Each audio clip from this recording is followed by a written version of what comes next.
Մենք փաստացի ունենք ստեղծվող, կառուցվող ստալինյան համակարգ, հա, ես հիշեցնեմ, որ ստալինյան մեծ տերորը սկսվել է Կիրովի սպանությունից, հա, իսկն այն պահին, երբ որ Կիրովը հաղթեց, հա,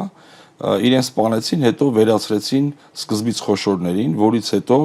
դա դարավ մասսայական տերոր։ Մենք Հայաստանում այս ընտրարշավի ընթացքում ունեցել ենք նույն պատմությունը, սկզբից սկսվել է ինչ-որ շտաբերից, որից հետո ուղղակի ապշեցուցիչ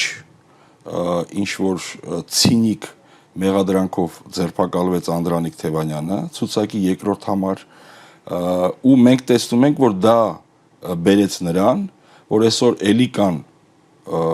ձերբակալություններ ու Մասիսում հղի կնոջ ծեծել, եռագույնը ջարդել։ Նաև հետո արտիքում է եղել Հայաստան դաշինքի աջակիցների հանդեպ, հետևաբար հիշենք։ Ուժեղ Հայաստանից Ալիկ Ալեքսանյանին են արդեն կալանավորել։ Այո, սկսվում է, երբ որ սկսվում է, ու դա, այսինքն սա կարևոր է, սկսվավ Անդրանիկ Թևանյանով ու վերջանալու է հղի կնոջ ծեծելով, տրոյկաներով